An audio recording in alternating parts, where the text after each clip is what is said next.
Hi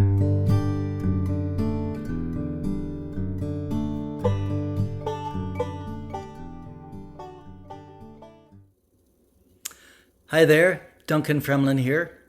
I'm a broker with Remax Hallmark in the city of Toronto. This is Friday, July 8th, and pardon me for interrupting your summer, but there has been some news in the media that has been quite relevant to those in my industry, and I thought I'd just bring you up to date on sort of what's happening on the street and what our take on it is, so if you just bear with me.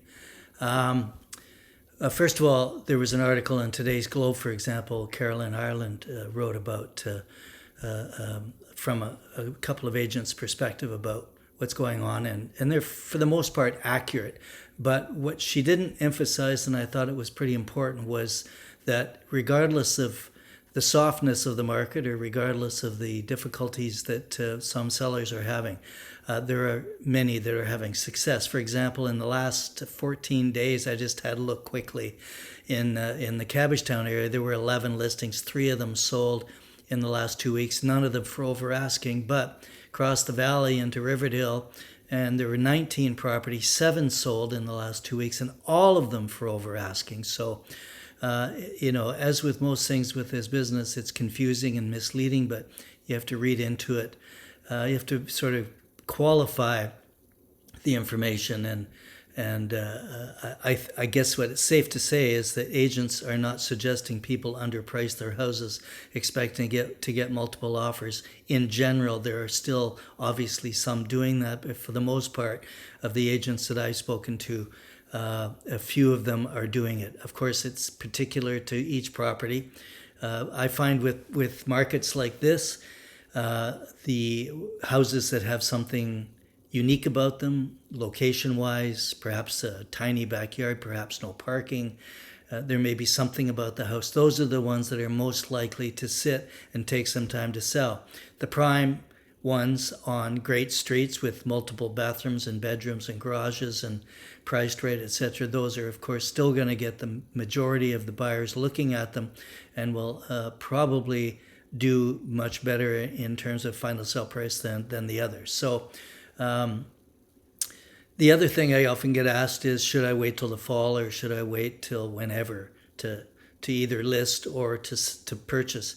And I've never seen anyone be able to predict what the future is in this industry. So I think the safest answer is, if you're ready to buy now. If you're ready to sell now.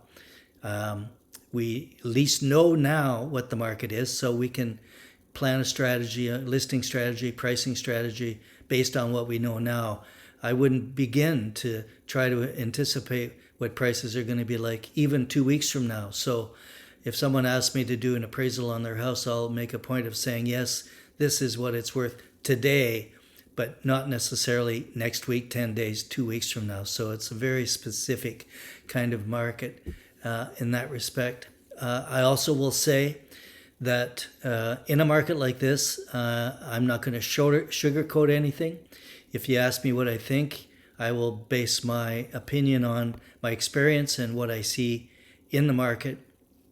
I'm not going to make it appear to be better than it is. These are going to be, in some cases, very difficult conversations to have, because what I don't want is you, the buyer or seller, to be behind the market.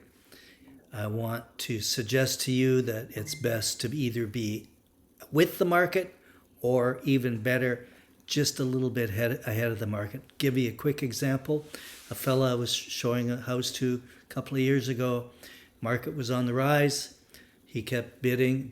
We bid on quite a few, but he kept bidding just a little bit, just not quite. He just couldn't quite catch up to the market. Finally, 2 years later, he ended up spending $200,000 more for a house than if he had offered fair market value in the first place. So that's what we want to avoid. When the market is moving like this, we want to make sure we're with it or ahead of it. So